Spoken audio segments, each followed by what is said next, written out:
بسم اللہ الرحمن الرحیم۔ شروع کرتی ہوں اللہ کے نام سے جو بڑا مہربان اور نہایت رحم کرنے والا ہے۔ کیا آپ کو معلوم ہے کہ پاکستان ایشیائی ممالک کی لسٹ میں غریب ترین ممالک میں 6 نمبر پر آتا ہے؟ عالمی بینک نے اپنی تازہ ترین اپ ڈیٹ میں یہ شائع کیا ہے کہ پاکستان کی 40% آبادی غربت کی لکیر سے بھی نیچے جا چکی ہے، جو کہ بہت تشویشناک بات ہے۔ اقوام متحدہ کے ورلڈ فوڈ پروگرام WFP کے مطابق پاکستان کی 30% سے زائد آبادی غذائی قلت کا شکار ہے اور 5 سال سے کم عمر کے تقریباً 45% بچے غذائی قلت کا شکار ہیں۔ اس کے ساتھ ساتھ پاکستان ان 8 ممالک میں بھی شامل ہے جو گلوبل وارمنگ کی وجہ سے شدید ترین گرمی برداشت کر رہے ہیں۔ موسم کی شدت کی وجہ سے مزید جسمانی کمزوری میں اضافہ ہو چکا ہے، کیونکہ ہر کسی کے پاس اتنے وسائل ہی نہیں ہیں کہ وہ گرمی سے بچنے کا تدارک کر سکے۔ نتیجتاً جسم سے نمکیات پسینے کی صورت میں خارج زیادہ ہو رہے ہیں اور خوراک بھی پوری طرح میسر نہیں۔ اور پھر دوسری ستم ظریفی یہ بھی ہے کہ جو اشیائے خوردنی میسر ہیں ان کی کوالٹی بھی ناقص ہے۔ قصہ مختصر کہ پاکستان میں ہر کسی کو اچھی خوراک میسر نہیں ہے۔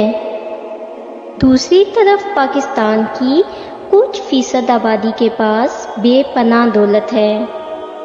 انہیں تو یہ تک پتہ نہیں ہوتا کہ بازار میں دودھ کتنے روپے کلو فروخت ہو رہا ہے۔ ان کے دسترخوان مختلف اقسام کے پکوان سے سجائے جاتے ہیں۔ یہ سب رب کی دین ہے کہ ان کو بے پناہ نوازا، مگر عموماً یہی دیکھا گیا ہے کہ صاحب حیثیت لوگ ضرورت سے زیادہ بچ جانے والی خوراک کو ضائع کر دیتے ہیں، بجائے اس کے کہ وہ خوراک ضرورت مندوں میں تقسیم کر دی جائے۔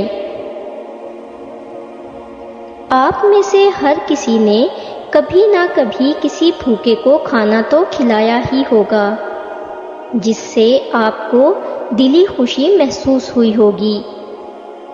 اس کی وجہ یہ بھی ہے کہ آپ کے دل میں یہ احساس آیا ہوگا کہ آپ کی نیکی سے رب کو خوشی ہوگی اور رب آپ کے رزق میں برکت ڈالے گا۔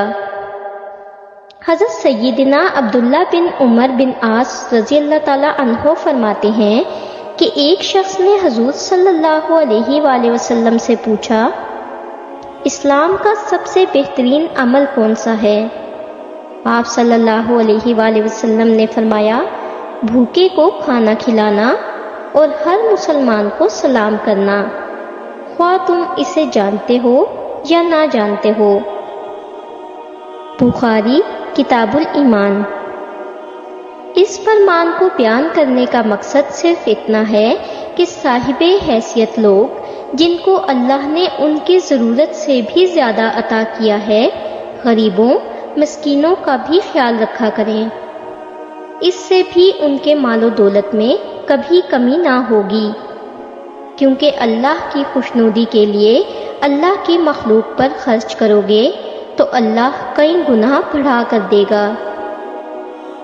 موجودہ وقت میں لوگ بہت پریشان ہیں، کام کاروبار بھی بہت کم ہو گیا ہے اور ضروریات زندگی کی اشیاء کی قیمتیں اتنی زیادہ ہو چکی ہیں کہ لوگ فاقوں پر مجبور ہو چکے ہیں۔ آئے دن خبریں سننے کو ملتی ہیں کہ فلاں نے اپنے بچوں کو بھوک سے تڑپتا دیکھ کر خودکشی کر لی، کیونکہ بہت سے سفید پوش گھرانے ایسے بھی ہیں جن کا حوصلہ ہی نہیں بنتا کہ مانگ کر گزارا کریں، اور یہ بھی غلط نہیں ہے کہ کام کرنا بھی چاہیں تو کام ملتا ہی نہیں۔ آپ نے ان دہاڑی دار مزدوروں کو تو دیکھا ہی ہوگا جو صبح سویرے شہر کے چوک میں اس آس پر آ کر بیٹھ جاتے ہیں کہ کوئی گاڑی والا آئے اور ان کو مزدوری کی غرض سے ساتھ لے جائے، لیکن کوئی کسی کام کے لیے ان کے پاس آتا بھی ہے تو وہ مزدور بھاگ کر اس کے پاس جمع ہو جاتے ہیں، لیکن سب کو کام نہیں مل پاتا اور زیادہ تر بھوکے پیاسے دن ڈھلتے ہی گھروں کو خالی ہاتھ لوٹ جاتے ہیں۔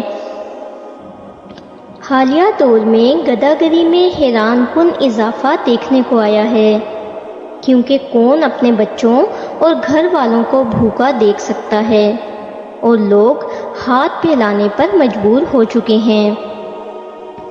اب نوعیت یہ ہو چکی ہے کہ کچھ فیصد امیر طبقہ دعوتوں میں اور شادی بیاہ میں تو لاکھوں خرچ کر دیتے ہیں اور کھانا بے دریغ ضائع کر ڈالتے ہیں، لیکن کسی کو یہ احساس تک نہیں ہوتا کہ ان کے لاکھوں روپے چند ہزار غریب لوگوں کو 2 وقت کی روٹی مہیا کر سکتے ہیں۔ میں یہ بھی نہیں کہتی کہ شادی بیاہ میں بالکل ہی خرچ نہ کریں، ضرور خرچ کریں مگر ضائع نہ کریں۔ ناچ گانے، ہوائی فائرنگ، مہندی کی رسم، یہ سب اسلام میں کہاں موجود ہے؟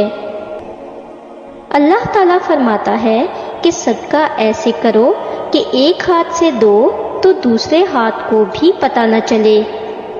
لہٰذا میری ان خواتین و حضرات سے گزارش ہے کہ موجودہ وقت میں غریبوں کا جتنا ہو سکے خیال کریں، کیونکہ ساتھ کوئی بھی نہیں لے کر جائے گا، اگر کچھ ساتھ جائے گا تو وہ ہے صرف نیک اعمال جو آخرت ثواب دیں گے۔